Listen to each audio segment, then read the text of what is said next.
to discriminate against people on their property, for example. If you don't want your neighbor, you don't like your neighbor and you want to kick them out of their property, well, it's going to cost you, to buy their property, right? And I mean, that's not something. Sorry, this is kind of what I'm saying though, because I guess my point is essentially your contention with Andrew's initial proposal of the idea of like free association and how that would cause issues culturally, or could potentially. Your contention was that under a state, this is something that already happens and is reinforced by the state. But the obvious rebuttal to that is that that's only the case if it's the majority of people, which is kind of the point I was bringing up. So like in both cases, I see this as like an equal issue, essentially. I don't think this is unique to states. Basically, if the majority of people within an anarchist capitalist society, if a majority of people within a community wanted to excise people by buying up their property or like violently removing them, or however they decided to do it, they could do that. Sure, if the majority of people under a certain democracy wants to also do the same thing, they probably could do that. It would take like an amount of voting and an amount of political change, but they probably eventually could get to that end. So I just don't see why you would propose one above the other based on this. Surely this is just something that can happen, period, right? If you want to discriminate against people by buying their property so that they'll leave, then go right ahead. It doesn't seem like a problem to me. Like, if you buy someone's property, like they're agreeing to sell it to you, I guess, I guess they don't have a problem being discriminated against if they're making that sale.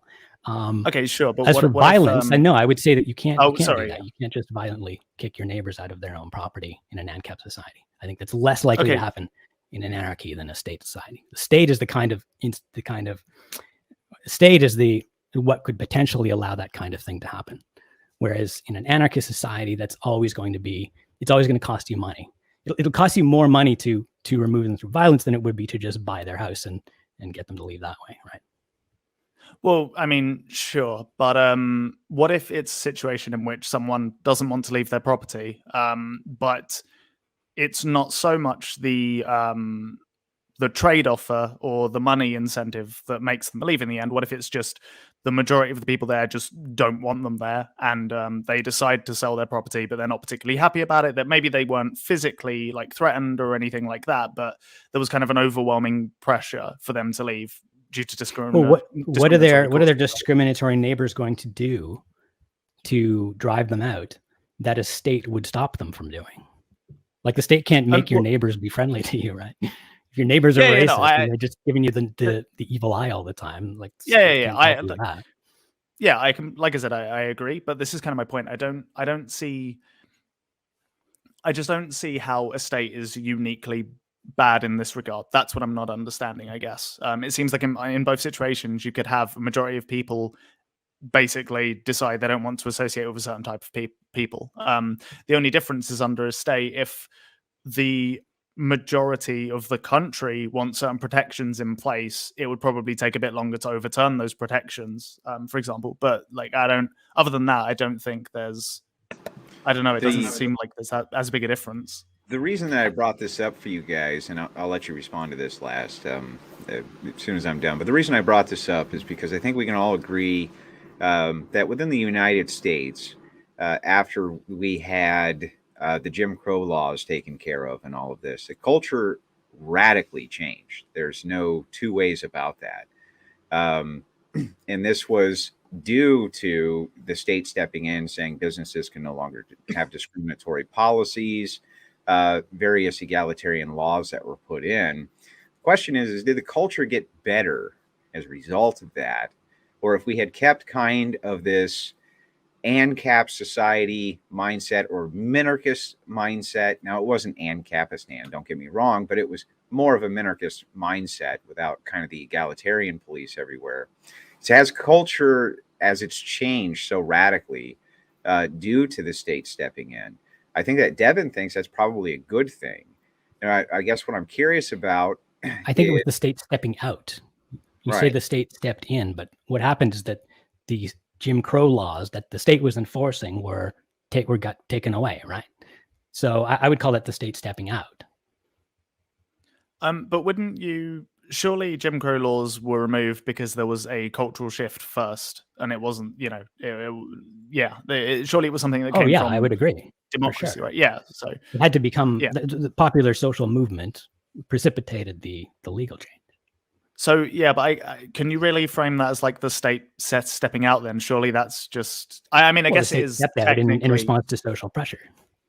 Yeah, sure, but I think saying the state stepped out, I think it gives the implication that they kind of like willingly just decided to do that, but it was very much something that was, like you said, it was something that came from social power rather than anything else, right? Or you could say they were pressured out by popular will. That's fine.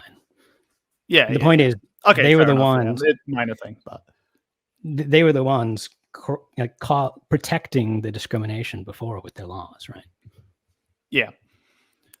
But I guess sorry, it's just a minor thing, but I guess like saying that the state stepped out kind of implies that they did it on their own or whatever, right? To some extent. No, the state was responding to public pressure for sure. Okay, sure. Well, it's a minor thing anyway. It's not really like ultra important. But it took a lot of public pressure to get over the hump and get the state to actually do it, right? It had to become like a huge social movement, like nationwide, very big thing to have any effect, right? But I think the reason it had to become a big thing was because there was I would imagine that Jim Crow laws go back, I don't know, like a decade before they were removed, were probably very popular, would be my guess, right? Probably at one point, yeah. Yeah, so I would imagine that. The point is, without a state, there would have been constant economic pressure on people to not discriminate that way the whole time, even when it was popular, right? Whereas the state actually blocked that economic pressure until there was the social movement got critical mass enough that it became, just unpopular to discriminate, and then the state said, "Okay, we'll flip." Right? Yeah. So the overarching question is really just to guide this back where it goes, and on the cultural subject is essentially I think what we're getting at is, does the state have a role in guiding culture via discrimination policies, non-discrimination policies, price? I mean, all of these things really have massive cultural influences.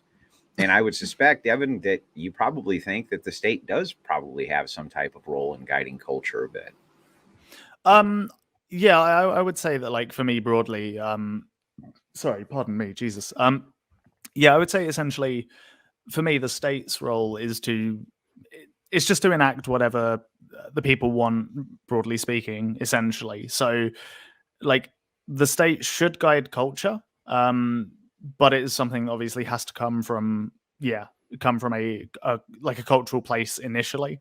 But once there's kind of a majority of people that want a certain thing in place, then I think you need it enforced by a state, because otherwise you run into issues in which, like, small pockets of people that have certain views can essentially discriminate in whatever way they want.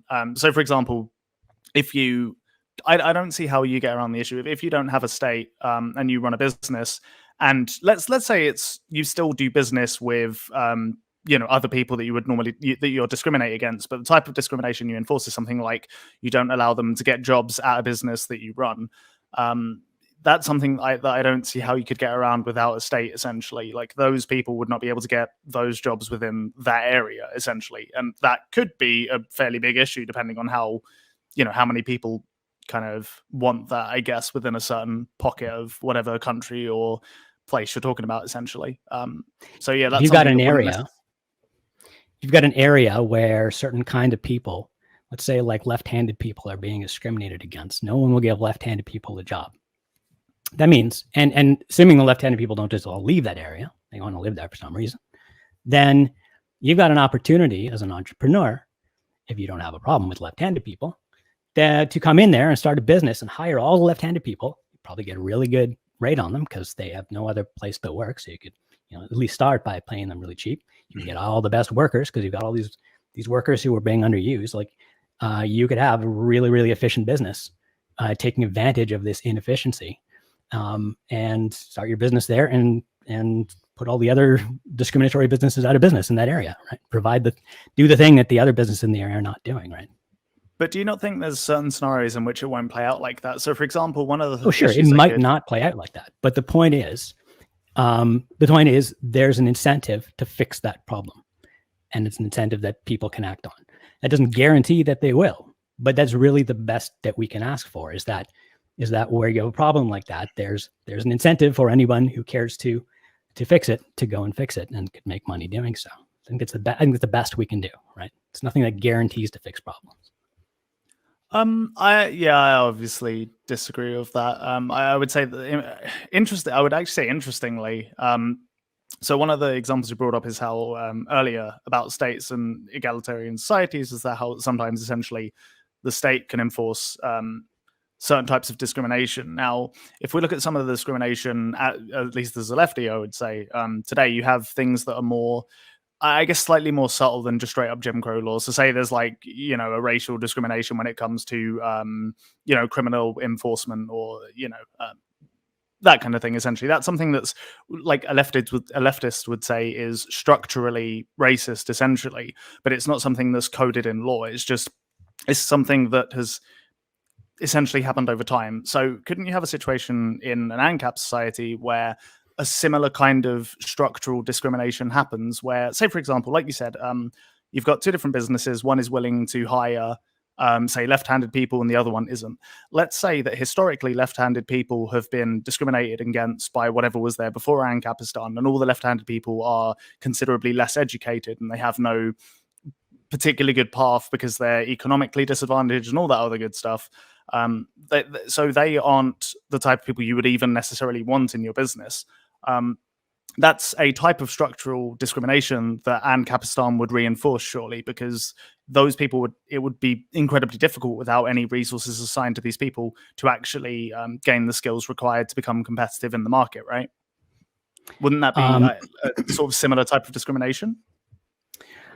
If there's nothing inherently wrong, assuming there's nothing inherently wrong with left-handed people, that they're just behind economically due to something in the past that's now been removed, then what you'd want is a situation where left-handed people have the opportunity to catch up, to get back to to live up to their potential, which had been previously been suppressed. So if indeed you've got these left-handed people who are great workers or great customers that are being under served or under hired, then there's that much more incentive to come and fix that, right? By fixing that problem, you can make money, right? Because those customers are underserved. You're going to do better business if you start serving those customers than serving customers who already served. You hire those workers who aren't being hired, then you're going to have a more efficient business. So the market creates an incentive to fix the problem. And like I say, I think that's the best we can do. I don't see how a state, that same thing can happen with a state because state allows markets to exist. And it's not like the state goes and fixes that problem itself. So I don't see how this is, how a state somehow handles this any better than a stateless society. Well, I think one of the ways in which it probably would handle it better is with stuff like social programs. So, for example, say there's a small incentive to educate left-handed people within a certain region, because then you have access to a pool of workers that nobody else has access to, and that's a unique business advantage you have, right? Say, for example, like in your society, you've got, I don't know, you have a business and there's like 2% of the population in a certain area are left-handed. Nobody is using those workers, so you start a kind of a program to try and train those people up. You're putting money into that when there is presumably a pool of people that are already trained. So I don't see necessarily an incentive to train those people up unless you're really struggling for workers within a certain industry, which obviously could come up. But with a state, again, you could surely just do the same thing. You can run social programs if you believe a certain group are disadvantaged and try to help them with education and in all the usual economic ways we do, or kind of direct money towards school in more impoverished areas, stuff like that. There's things that a state can do that I feel like wouldn't necessarily be incentivized under a anarchist capitalist framework.